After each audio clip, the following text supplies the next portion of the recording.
Hi అండి. అందరికీ నమస్కారం. Welcome to my channel. ఈ వీడియోలో పెన్షనర్లకు అదిరిపోయే శుభవార్త. కనీస పెన్షన్ పెంపుపై గుడ్ న్యూస్ అయితే వచ్చింది. పూర్తి వివరాలైతే వీడియోలో తెలుసుకుందాం. వీడియో ఎక్కడే కానీ స్కిప్ చేయకుండా ఎండ్ వరకు చూసేయండి. అప్పుడే ఇన్ఫర్మేషన్ పూర్తిగా అర్థమవుతుంది. అలాగే వీడియో చూస్తున్న ప్రతి ఒక్కరు లైక్ చేయండి ఫ్రెండ్స్. ఈ వీడియోని తోటి మిత్రులతో అయితే షేర్ చేయండి. కొత్తగా మన ఛానల్ చూస్తున్నవారు సబ్స్క్రైబ్ చేసుకోండి. సబ్స్క్రైబ్ చేసుకోవడం వల్ల నేను చేసే ప్రతి ఒక్క వీడియో మీ వరకు రీచ్ అవుతుంది. ఇక ఆలస్యం చేయకుండా వివరాల్లోకైతే వెళ్ళిపోదాము. ఫ్రెండ్స్ ఇక విషయానికొచ్చినట్లయితే భారతదేశంలోని లక్షలాది మంది ఈపీఎఫ్ చందాదారులు తమ పదవీ విరమణ తర్వాత పొందే పెన్షన్ విషయంలో ఒక సానుకూలమైన మార్పు అయితే రాబోతోంది. ఎందుకంటే దీనిపై పార్లమెంటరీ ప్యానెల్ కేంద్ర ప్రభుత్వానికి అత్యంత కీలకమైన ప్రతిపాదనలు చేసింది. ప్రైవేట్ మరియు ప్రభుత్వ రంగ సంస్థల్లో దశాబ్దాల కాలం పాటు కష్టపడి పనిచేసి వృద్ధాప్యంలో పెన్షన్ మీద ఆధారపడే సామాన్య ఉద్యోగుల ప్రయోజనాలను కాపాడటమే ఈ ప్రతిపాదనల ముఖ్య ఉద్దేశంగా అయితే ఉంది. ఎంప్లాయీ పెన్షన్ స్కీమ్ ఈపీఎస్ 1995 కింద ప్రస్తుతం చెల్లిస్తున్న ₹1000 కనీస పెన్షన్ మొత్తం ఏమాత్రం సరిపోదని, దీనిని వెంటనే పెంచాలని పార్లమెంటరీ కమిటీ కేంద్రానికి స్పష్టంగా సూచించింది. ప్రస్తుత ఆర్థిక పరిస్థితుల్లో ₹1000 అనేది ఒక వ్యక్తి కనీస అవసరాలైనటువంటి మందులు లేదా ఒక పూట భోజనానికి కూడా సరిపోని పరిస్థితి నెలకొందని కమిటీ అభిప్రాయపడింది. అందుకే ఒక వృద్ధుడు సమాజంలో ఎవరి మీద ఆధారపడకుండా గౌరవప్రదంగా జీవించడానికి వీలుగా ఈ పెన్షన్ మొత్తం వాస్తవిక ధరకు అనుగుణంగా ఉండాలని వారు బలంగా అయితే వాదించారు.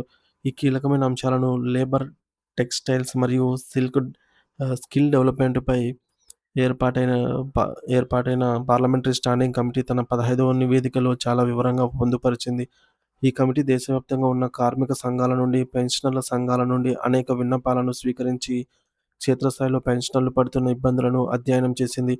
ఈపీఎఫ్ కనీస పెన్షన్ పెంచాలని పెన్షనర్లు గత కొన్నేళ్లుగా నిరంతరాయంగా పోరాటం చేస్తున్నారనే విషయాన్ని కమిటీ గుర్తు చేసింది. దేశంలో నిత్యం పెరుగుతున్న ద్రవ్యోల్బణం కారణంగా వస్తువుల ధరలు ఆకాశాన్ని తాకుతున్నాయని, పాతకాలం నాటి ₹1000 పెన్షన్‌తోనే నేటి కాలంలో జీవించడం అసాధ్యమని కమిటీ తన నివేదికలో కుండ బద్దలు కొట్టినట్టు చెప్పింది. పెన్షనర్ల ప్రధాన డిమాండ్ ఏమిటంటే, ఈ కనీస పెన్షన్ మొత్తాన్ని కూడా ₹1000 నుంచి 7,500కు పెంచాలని.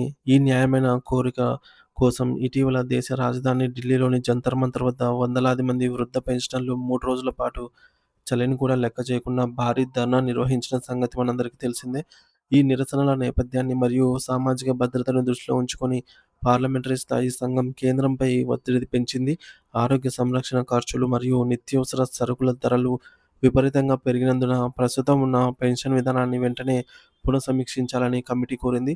వయసు పైబడినప్పుడు సహజంగానే మందులు, ఆసుపత్రుల ఖర్చులు పెరుగుతాయి. మరి అప్పుడు ₹1000తో వారు వైద్యం ఎలా చేయించుకోగలరు అనేది ఒక పెద్ద ప్రశ్నార్థకం. అందుకే ఎంప్లాయీ పెన్షన్ స్కీమ్ 1995ని అవసరమైతే సవరించి పెన్షన్ మొత్తాన్ని గణనీయంగా పెంచాలని వారు ప్రతిపాదించారు. ఈ మార్పు గనక జరిగితే దేశంలోని కోట్లాది మంది వృద్ధుల జీవితాల్లో కొత్త వెలుగులు నిండుతాయి. మరియు వారికి ఆర్థిక స్వతంత్రత లభిస్తుంది. కేవలం పెన్షన్ మాత్రమే ఈ కాకుండా ఈ కమిటీ మరికొన్ని విప్లవాత్మకమైన ప్రతిపాదనలు కూడా చేసింది. ముఖ్యంగా కొత్త లేబర్ కోడ్‌ల అమలును కమిటీ స్వాగతిస్తూనే కాంట్రాక్ట్ కార్మికుల భద్రతపై ఆందోళన వ్యక్తం చేసింది. పని ప్రదేశాల్లో ఏదైనా ప్రమాదం జరిగినప్పుడు రెగ్యులర్ ఉద్యోగులకు త్వరగా పరిహారం అందుతుందని, కానీ అదే పనిచేసే కాంట్రాక్ట్ వర్కర్లకు మాత్రం పరిహారం అందటంలో తీవ్రమైన జాప్యం జరుగుతుందని కమిటీ గుర్తించింది. ఇది ఏమాత్రం ఆమోదయోగ్యం కాదని, ప్రాణం ఎవరిదైనా ఒకటే కాబట్టి కాంట్రాక్ట్ వర్కర్లకు కూడా రెగ్యులర్ వర్కర్ల మాదిరిగానే సకాలంలో పరిహారం అందేలాగా కఠినమైన చర్యలు తీసుకోవాలని ఆదేశించింది. దీనివల్ల అసంఘటిత రంగంలో పనిచేసే కోట్లాది మంది కార్మికులకు చట్టపరమైన రక్షణ అయితే లభిస్తుంది. అంతేకాకుండా employees state insurance corporation ESIC కింద అందించే సామాజిక భద్రత మరియు ఉచిత వైద్య సౌకర్యాలను మరింత మందికి విస్తరించాలని కమిటీ మరో కీలక సూచన చేసింది. ప్రస్తుతం నెలకు 21,000 వరకు వేతనం పొందుతున్న ఉద్యోగులకు మాత్రమే ఈఎస్ఐ ప్రయోజనాలు అందుతున్నాయి. అంటే ఎవరికైనా జీతం 21,000 ఒక 100 అయితేనే వారు ఈ అద్భుతమైన వైద్య సదుపాయాన్ని కోల్పోతున్నారు. నేటి కాలంలో జీతాలు పెరుగుతున్న కొద్దీ ఈ వేతనం పరిమితి కూడా వెంటనే పెంచాల్సిన అవసరం ఉందని కమిటీ అభిప్రాయపడింది.